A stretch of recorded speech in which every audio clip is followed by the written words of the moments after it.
The London series, like this season, had its ups and downs. Today, we're going to talk about Adam Wainwright's issues, the greatness of Jordan Walker, and as crazy as it sounds, how getting back into this division race actually seems doable. This is Locked On Cardinals. You are Locked On Cardinals, your daily St. Louis Cardinals podcast, part of the Locked On Podcast Network, your team every day.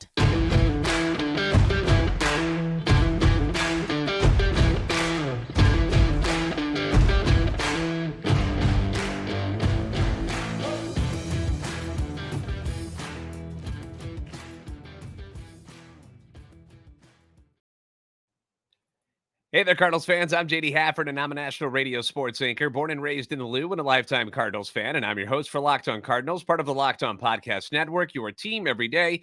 You can follow me on Twitter at JD Sports Radio. Follow the podcast at LO_Cardinals. Want to thank those of you who make Locked On Cardinals your first listen every day. Free and available wherever you get your podcasts. Spotify, iTunes, Google Podcast, on YouTube. Make sure you like, subscribe, and comment. That way you're interacting with us. Hit the notification button, very important, so you know when the new episodes are posted. This is a show serving Cardinal Nation and giving the best fans in baseball all of the info about the birds on the bat. All right, so let's talk about what just happened in the London series, shall we? Let's get into this. The Cardinals end up splitting that series in London against the Cubs after getting hammered in game one, which was an embarrassing loss. I felt bad for the team to just get used like that and abused on an international stage. Just a huge flop. My gosh, what a disaster that was. The offense gets dominated by Cubs starter Justin Steele, and Adam Wainwright gets just pummeled. He gets pummeled by the Cubs. 6 runs on 11 hits, and what was really 2 innings, because he breezed through that first inning before they ended up lighting him up over the next 2 frames. So in 2 innings, he gave up 6 runs on 11 hits. Just a horrible outing. And I want to focus on Adam Wainwright a little bit today, because you just hate to see what's happening with Adam right now, you know? Been an absolute joy to watch over the years, you know? Been a fantastic member of this Cardinals franchise. One of the best pitchers they've had ever in the history of this very, very important franchise in Major League Baseball history. But since last September, he's been getting crushed. He's been getting crushed by opponents. And it's tough to watch. It's tough to watch, considering how good and how important he's been to this team over the years. And if you haven't heard, you know, maybe you're not someone who is actually on social media all that often. You're not on Twitter, but Adam has deactivated his Twitter account, which we assume is due to disparaging remarks and people just basically being a jerk to him, cyberbullying, the trolls that are all over the place on social media, who hide behind their computer and behind their keyboard and say terrible things to people because they would never have the guts to do such things in front of somebody's face. I don't know if that's exactly what happened, but if that is indeed the case, I mean, what a sad state of affairs that is. And if it's Cardinals fans doing what's going on here, then those fans should be ashamed of themselves, because I know the people that listen and respond to this show and to this podcast, even when the chips are down, which they have been for most of the season, I have not seen really any of them getting vulgar or hateful in any way. But not everyone is as mature and respectful as the audience that I have here at Locked On Cardinals. And I applaud those of you who keep it civil and can express your disappointment with the team and with the players and the coaching staff without name calling or, you know, being demeaning to other people who leave comments. Because you've got people who are going to stay positive no matter what. And that's great. But then there's other people who get really down on the team. And then, you know, they like really down on the team where they're like, I hate this person or this and that. You don't see a lot of it, but it's out there. And those of you who have been, and I'm not saying it's you in this audience, but the people out there that have been cruel to Adam Wainwright on social media, like there's no need for that. You know, Adam knows he hasn't been good. He admits it. He has to talk to reporters after every game, good or bad. And he's always been a stand-up guy. He doesn't need me or you or anyone to tag him on social media with rude comments about him or his family. So if that's what's going on, then good for him for just, shutting it down, turning the other cheek. But what an embarrassing way to treat a Cardinal legend in his final year. He came back for one more year, wanted to get to 200 wins, still loved the game, didn't like the way things ended last year probably, and was like, you know what, I want to give it one more go.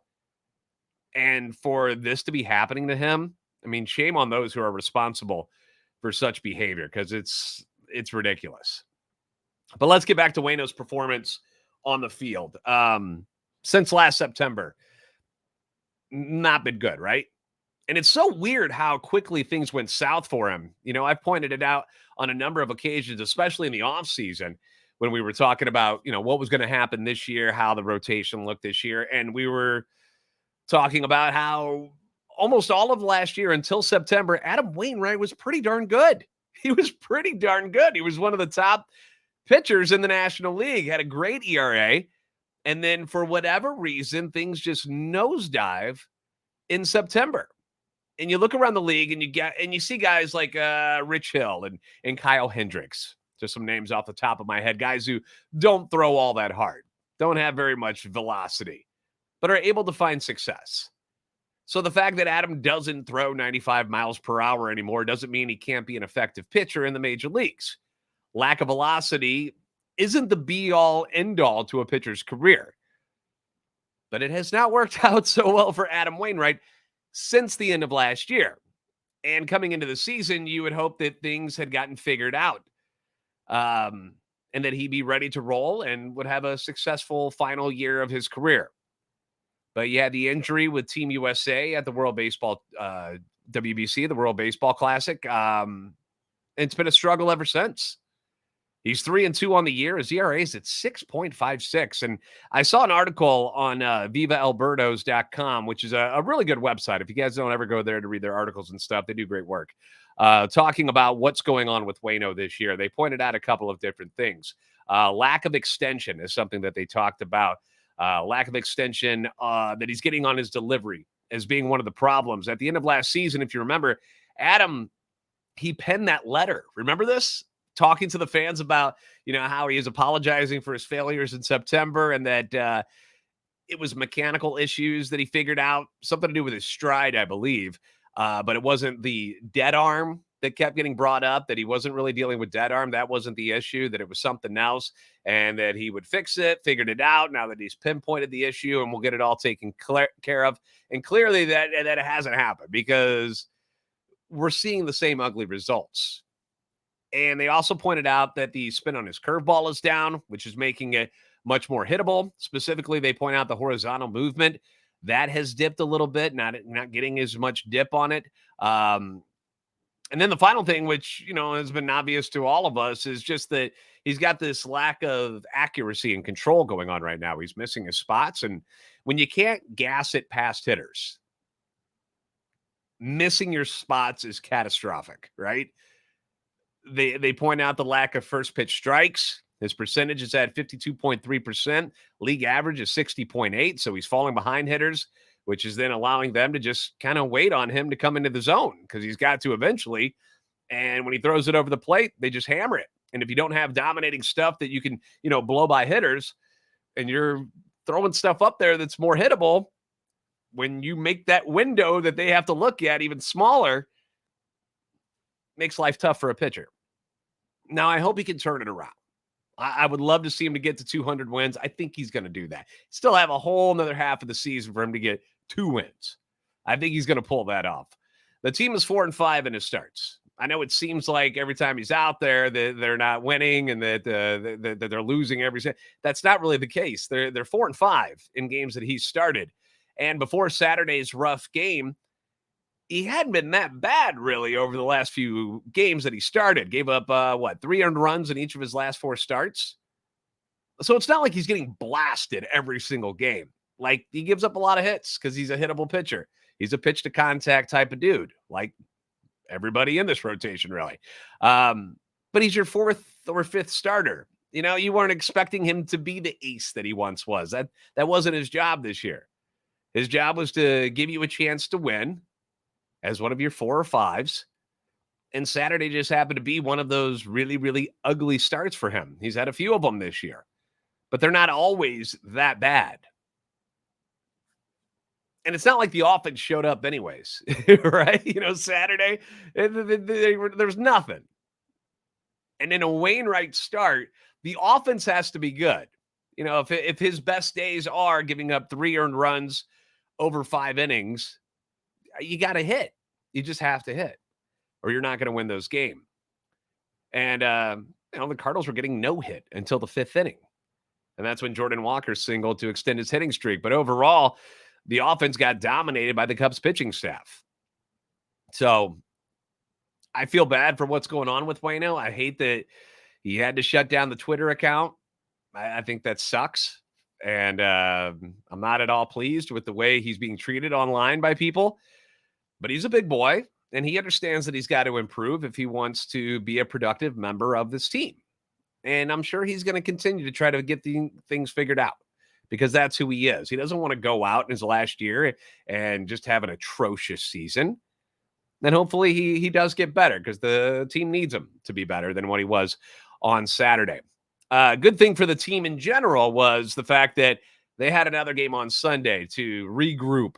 And Jordan Walker was in the middle of all of it again, joining some elite company with what he did on Sunday. So I'm going to tell you all about that next here on Locked On Cardinals. For a championship team, it's all about making sure every player is a perfect fit. It's the same when it comes to your vehicle. Every part needs to fit just right. So the next time you need parts and accessories, do the smart thing and head to eBay Motors. With eBay Guaranteed Fit, you can be sure every part you need fits right, and it'll fit right the first time. You don't have to keep sending things back and forth until you figure out what part you need and which one's going to fit. They figure it out right away. You add your ride to the My Garage section, you look for the green check to know the part will fit, or you get your money back. Because just like in sports, confidence is the name of the game when you shop on eBay Motors. And with over 122 million parts to choose from, you'll be back in the game in no time. After all, it's easy to bring home a win when the right parts are guaranteed. Get the right parts, the right fit, and the right prices on ebaymotors.com. Let's ride. Eligible items only. Exclusions apply. I'm not a huge car guy. I trust eBay Motors. You should too. ebaymotors.com. Once again, great spot to go to. Figure out what parts you need. Make sure that it fits right the first time around.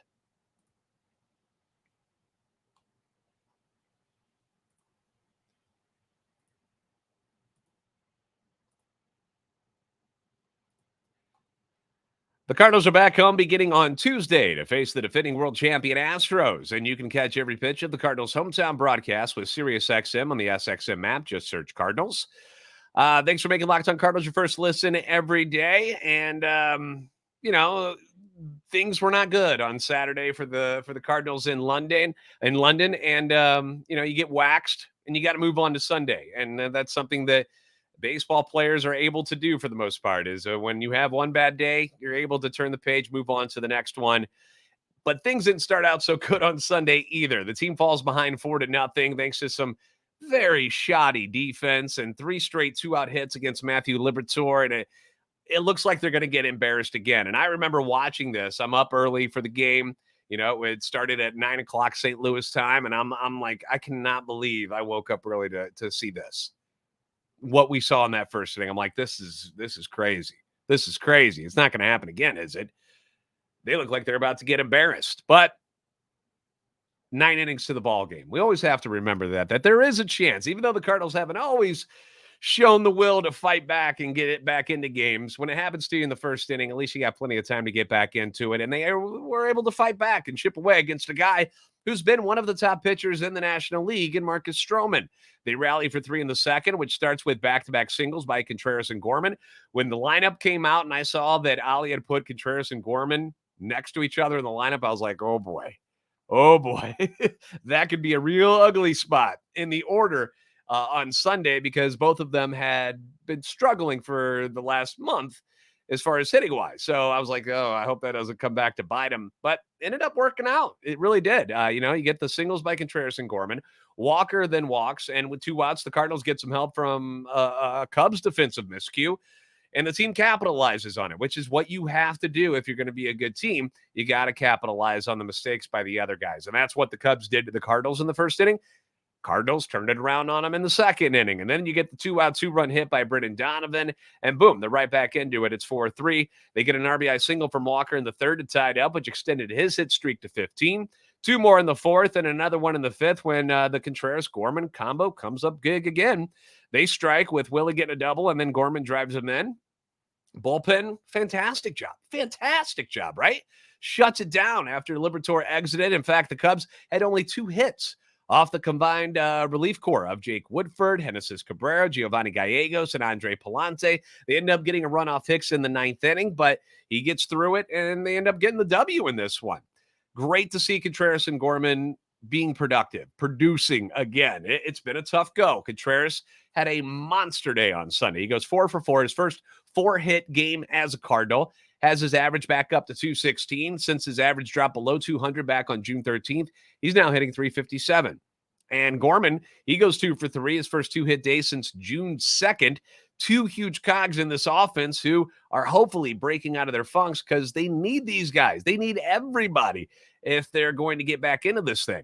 And Jordan Walker, what is there left to say about Jordan Walker right now? The kid continues to impress at the plate. His 15-game hitting streak is the longest current streak in the major leagues. It ties Nolan Gorman for the longest hit streak for a Cardinals player this season. The only Cardinal age 21 or younger with a longer hit streak than Walker's 15 games, Albert Pujols. 17-game hitting streak back in 2001. It's pretty good. And since being recalled, Jordan Walker is hitting 333, 4 home runs, 9 RBIs, 8 runs scored in 75 plate appearances. On the season, he's batting .302, 6 dingers, 20 RBIs, an OPS plus of 129.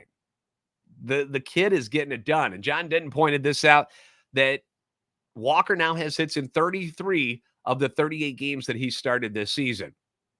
And if the Cardinals were winning, if the Cardinals were a winning team right now, Jordan Walker would be getting a whole lot more attention than he is right now. That's the unfortunate part, is all of the good things that he's doing right now, it's kind of under the radar because the Cardinals aren't winning enough games.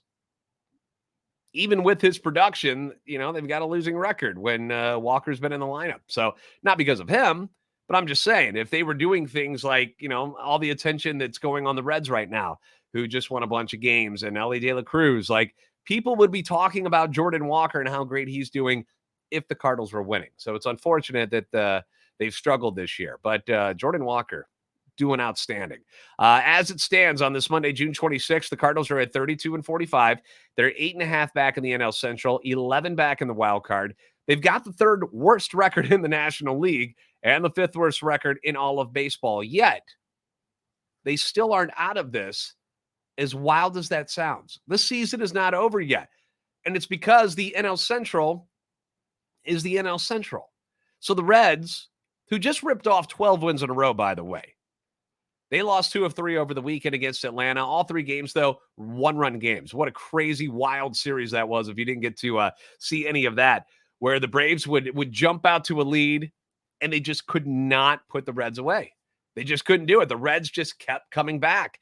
They ended up stealing game 1 and then were able to survive. The Braves ended up surviving against the Reds in the next 2 games. But the Reds look legit. And the real question about them in the division is, will their starting pitching hold up? That's clearly the problem. Their offense, monsters, especially playing in Great American Small Park. But can they sustain this type of winning when your starting pitchers are who they have right now? I mean, their top arms coming into the year, Hunter Green, Nick Lodolo. Both of them are out for extended periods. So there's talk that Hunter Green may not be back till August. Lodolo's been out for a long time. Ben Lively, who's been a huge surprise for them, he's out with an injury. Graham Ashcraft, who was supposed to be one of their big arms coming into the season, has been ineffective. He just came back from the injured list, and he got pounded by the Braves. So he hasn't been very good. And they've got former Cardinals first-round pick Luke Weaver in their rotation.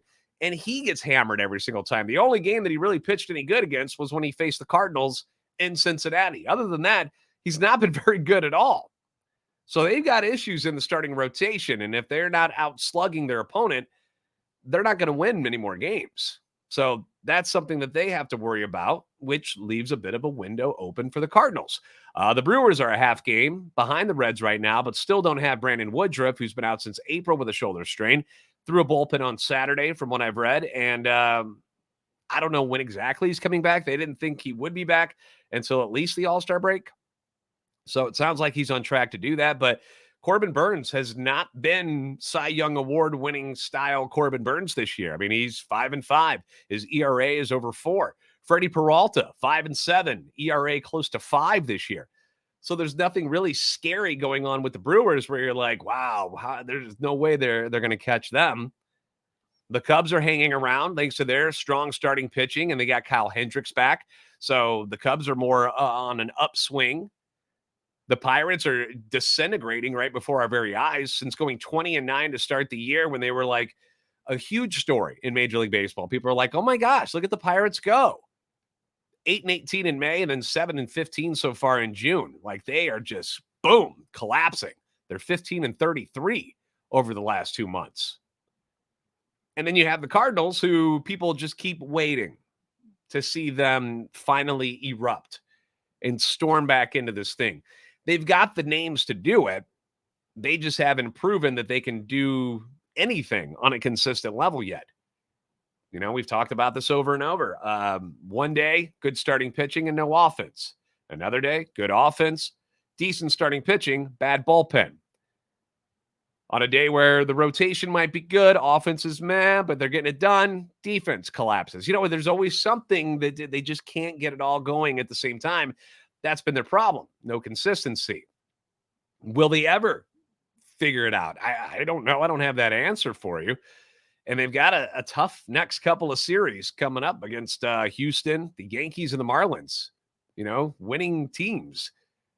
So it's got to be tough over the next few games. So it remains to be seen if they'll be able to get back into this thing or not. I want to check in on some fan reactions to what we talked about on Friday with the I threw out the idea of trading Paul Goldschmidt to see what people would say about that. You know, if you had to make a drastic move, if you made the NL MVP available, what would happen? And I got some interesting feedback, good and bad. So we're going to talk about that next on Locked On Cardinals.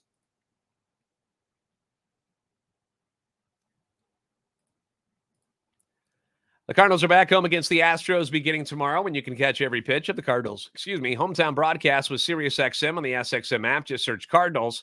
My everydayers know that you, the listener, are a very big piece of this show. Your feedback, whether it's positive or negative, always welcome here. I love to hear both sides of the coin. I love to hear what everybody has to say about some things. And got some reactions, to say the least, about Friday's episode about whether or not the Cardinals should consider trading Paul Goldschmidt. Now, as I said during that show, in case you didn't watch it yet, you should go back and check it out. But I'm not saying I want to trade Paul Goldschmidt. Okay. Some people were like, you're insane. Can you even imagine? And I'm like, well, I'm not trying to actively trade Paul Goldschmidt. In a perfect world, these guys figure things out and then we don't have to worry about it. And Paul and Nolan and Contreras and all these guys, they are the key cogs that push this team into a successful second half of the season.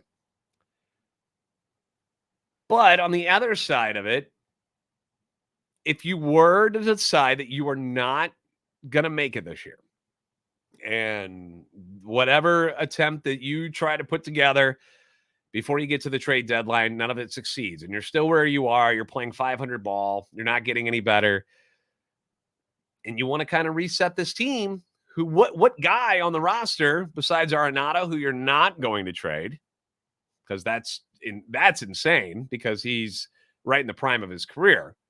Goldie's a little bit older. If you were going to reset this organization, pretty big chip there that might get some pretty good things back for you. So that's why I threw it out there. And I saw some coverage from national writers talking about other teams actively pursuing Paul Goldschmidt. You know, teams like the Phillies, who are like, you know what, maybe we ought to look into that. So here's some of the reactions I got. Your name here too says, Cardinal fan my whole life, trade Goldie or Tommy Edman, and I will never buy another ticket as long as I live. Can't make it any plainer than that. Your move, Mo. Ron for Freedom says, absolutely. Anything for pitching prospects and draft picks, Nato, Flaherty, O'Neill, DeYoung should all be shopped around as well. Again, Nolan Arenado is not going anywhere. Flaherty, O'Neill, DeYoung, I can see them all being moved. I don't know who would take Tyler O'Neill because he can't stay on the field and play baseball, but James Mertz 9033 says, trading Goldie sucks, but it's almost necessary. But it should be something like a Luis Castillo or Juan Soto deal. Everyone complaining about losing Goldie, and all we have for returning pitching next year is Michaelis and Liberatore. So then we either have to spend on an ace and 2 pitchers, which I don't see happening without being cheap, or we rely on Graceffo and McGreevy to make drastic steps to the rotation next year. If someone told me that I could get Andrew Painter, who, by the way, top pitching prospect for the Phillies, another top pitching prospect, and 1 or 2 more players for Goldie, how would you turn that down? James, that's part of the reason why I asked this question. And it's what I keep saying. If someone is going to offer you a king's ransom for Paul Goldschmidt at age 36, going to be 37 before he hits free agency, you kind of have to listen and you got to kind of consider it, don't you? Again, his stock's probably never going to be higher. Is he going to be the NL MVP again? Probably not. Not an easy thing to do. So it's something you got to think about, you know?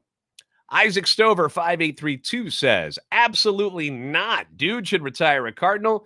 He can be a DH well after his first base skills decline. He's not greedy. He won't be hard to come to terms with on a new contract. Not even an option. This is all on Mo and his inability to put together a talented pitching staff. Get rid of Mo and Ollie. As a matter of fact, fire 90% of the coaching staff. There are some people who agree with you that they should be getting rid of all these people. The problem is Mo has an extension. He's not going anywhere. Ollie's probably not going anywhere. I've been telling you that for weeks. Coaching staff, they're not going to have any turnover in that area until the end of the season. So I don't know what's going to happen after the year is up.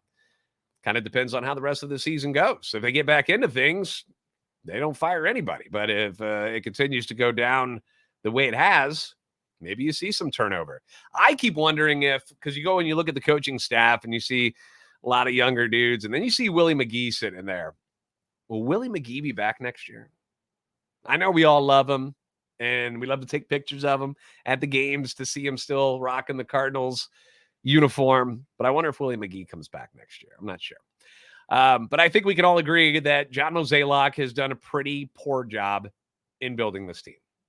And I say that because without the crazy, and I've brought this up many times, but without the crazy second half of Albert Pujols last year, does this team, or should I say the last year's team, do they even make the playoffs? Do they win the division and make the playoffs last year if Albert Pujols doesn't become 1 or 2 top hitters in all of baseball? Him and Aaron Judge were the top 2 hitters at the end of in the second half last year.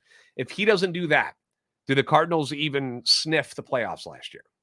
If the answer is no, then why didn't you go out and get more people to improve this team? That's my question about Mozeliak. You did the bare minimum, which was go get a catcher because you had to. You didn't have a choice. Yadier Molina was gone. So he had to go get a catcher. He had money to spend. And he had to make a decision whether to pay Contreras or to make a trade and get Sean Murphy. He decided to go with the money. And Contreras hasn't worked out as well as everybody thought he would. Sean Murphy having a great year, the Atlanta Braves. Would he have done the same in a Cardinals uniform? I don't know. I have no idea. But we knew Sean Murphy was very, very good. And we knew one thing that he was really, really good at was calling games, being that defensive catcher. He's just been a better offensive player this year than I think some people thought he was going to be. But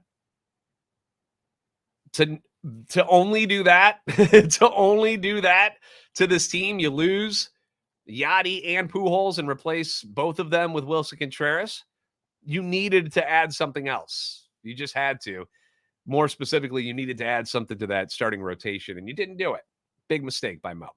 Now, a reminder, when we talk about trading Paul Goldschmidt, he's got a no-trade clause. So I do want to remind everybody about that. So the odds that he gets dealt, very, very slim. It's probably not going to happen. But I just wanted to see what people's reactions would be to something that is a very drastic and, as I called it, a bold move if they were to do it. And I'm glad we got the feedback that we got. A little more even than I thought it was going to be. I thought we were going to get a lot more people who said, you're an idiot. How dare you say such things about trading Paul Goldschmidt, when a lot of people were actually on board and like, you make a lot of sense. It could be something that might work out for the team. But again, I don't foresee that happening. I really don't. But, interesting to talk about, right? So well done, everyone. Good job. All right, thanks for making Locked On Cardinals your first listen every day. Be sure to catch every pitch of the Cardinals hometown broadcast for the upcoming games against the Astros with SiriusXM on the SXM app. Just search Cardinals. The Reds just swept Houston in Houston. So the Astros are not unbeatable. They don't have Yordan Alvarez, their best hitter in the lineup right now. He's hurt. So Cardinals are gonna have to show that they can beat a good team. Can they do it? We'll talk more about the series tomorrow. If you haven't already, please give us a follow on Twitter at @LO_Cardinals and at JD Sports Radio. Like and subscribe on YouTube. You're the best fans in baseball for a reason. And I'll see you next time on Locked On Cardinals.